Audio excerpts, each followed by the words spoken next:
Your wife has been killed. I want mission-specific training. I want to find and kill the people who murdered my wife. The amateur. Well, I was thinking about this the other day. Yeah? Like, we know how it's spelled. Why do we say amateur? Amateur? Amateur. Rami Malek. So, you're going to watch this, and you're going to say, I really like him, but he looks weird. That's all I'm thinking about through the whole thing. Like, he's a really likable guy. But he has a very distinct look. He has a very distinct. That's why he was perfect. Absolutely for the Queen perfect. Biopic. Yeah. And I do enjoy watching him. Oh, he's a good actor. Absolutely. In fact, everybody in this movie is a good actor. Yes. Yeah, I liked everybody. Okay, so what do we got? We got a CIA nerd who his wife gets killed in London. Yeah. And he wants them to train him so he can get revenge. But he sucks. He's a wimp. Yeah. And he's definitely a wimp in this, in all senses of the word. Yeah. But, as you've seen in the trailer, he uses his nerd mojo to go after them. Which has been kind of done before. Now, what I do like about this movie is, like, they do call him the amateur, and they do show him make mistakes. Mm-hmm. Like, pick up a phone from a victim. Where they could track him. Well, now and he was doing really well not being tracked until he picked up that phone. So and he's super nervous. Everything he does, he's fumbling, and you don't know if he's gonna get out of there. He doesn't know if he's gonna live. He's just scrambling. Yeah. So yeah, he was very amateurish. Yeah. And there was a lot of other people helping him. There was some very anticlimactic moments in this movie, though. Like the one guy, who's that? That's the most dangerous man in the building. And then we go, okay, when is he showing up later on in this movie? And then he shows up, and they have a cup of coffee. Yeah, it's a nothing scene. It's a nothing scene.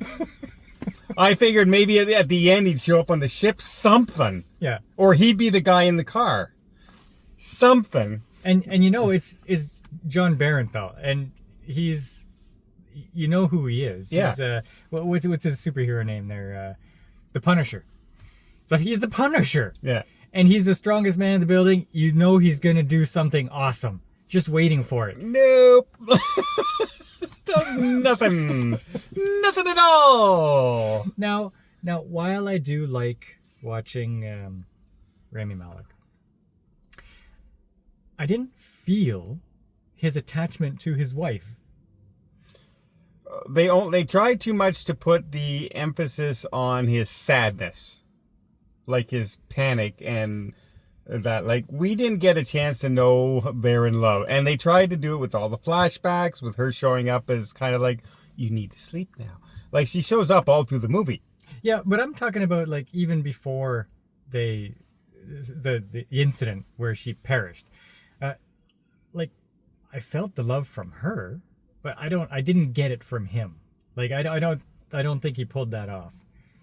Well, but maybe that was the whole point. Like, he didn't express himself. Yeah, like as much as he wanted to, and he had regret afterwards. Okay, Yeah. I can see that. Yeah. Now, if you're looking for an out-and-out action film, this isn't it. You would call this a dramatic thriller? Yes. Emphasis on the dramatic. Very drawn out. Yeah. Very drawn out. It's a lot of looking at a computer screen and thinking and stuff like that. And even the secondary plot between the CIA, operatives and the director and all that, you know how it's going to turn out right from the beginning. So there's no surprise when it happens at the end. There's no nothing. But, and it's drawn out. It's really drawn out. Well, the thing is, you see what the movie is in the trailer. Yeah. It's like, it's going to be that, and that. And so basically you're watching just to see how they fill in those spaces between those plot points. And not a lot happens. No, they fill it in by nothing. Yeah. They fill it in by sitting in a bar. They fill it in by having coffee.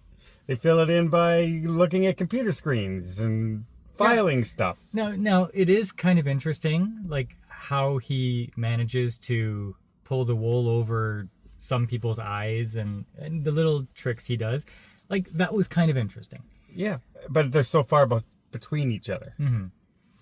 So yeah, like again, I'm liking the acting. I'm liking the plot ideas and everything in it. It was just too long in between anything happening for me. And when something did happen, it became shaky cam. Oh, Shaky cam. I was getting very annoyed with the shaky cam. Oh yeah. There was no reason for it. No, like even when he's just running down a corridor along a dock, the shaky cam's doing this, looking at him running. It's not supposed to be him. It's just watching him run. So yeah, like that was super annoying. And I wish the Bourne Ultimatum never happened, because maybe we wouldn't have these shaky cams Well, I anymore. thought the shaky cam phase was over. It's been a while since I've seen it. Oh, I see it still. I see it still all the time. I will say that I thought the ending of this was anticlimactic. Oh, super anticlimactic. Yeah. I wish I felt more fulfilled with the ending. Yeah, like there had to be a bigger action sequence. There was like nothing in this. The guy's going, all right, let's just give up. Now, is this a one and done, or is he gonna be like a James Bondy kind of guy? I would not look forward to another one. No, but do you think that's what they were going for? Maybe, like the Amateur 2 kind of thing, right? But no, I don't think so. Because basically, if you wanted that character, you can use the mechanic. Because the mechanic does that, from Jason Statham. His character is a fighter and an action guy, but he makes it look like an accident. So that's kind of what this is sort of like, right? Like the pool that you see in the trailer breaking. That looks like an accident. So, I don't know. I was hoping that this would be better because I like the actors that are all in it and everything, and it just left me wanting better. It left me wanting better, but I still kind of enjoyed it. I did, but will you ever turn this on again? Well, like I said, I don't often rewatch movies. Only if, like, my wife, for some reason, wanted to watch this, I would watch it again. But I wouldn't seek to turn it on again. Yeah. I always look at it as, if this all of a sudden I'm flicking through the channels and I'm looking for something to watch one night and this was there, would I keep it on that channel and watch it? No. No. Okay, out of 10, I would probably give this 6.5. This is really weird because that's 2 movies in a row. We agree 6.5, because it's not quite a 7, but it's not lower than a 6. So it's got to be right in the middle. It was a okay film. Yeah, it was. That just left me wanting better. I enjoyed it. 7 is an enjoyment for me. 6 is okay. So this was, I enjoyed it, but it was flawed. Super flat and long. Yeah. Where the point, if I'm like this in my seat, like this when I'm watching a movie, it's too long in places. It's too slow, especially when you're going to see an action spy thriller. Yeah. Well, he's not going to be the next James Bond.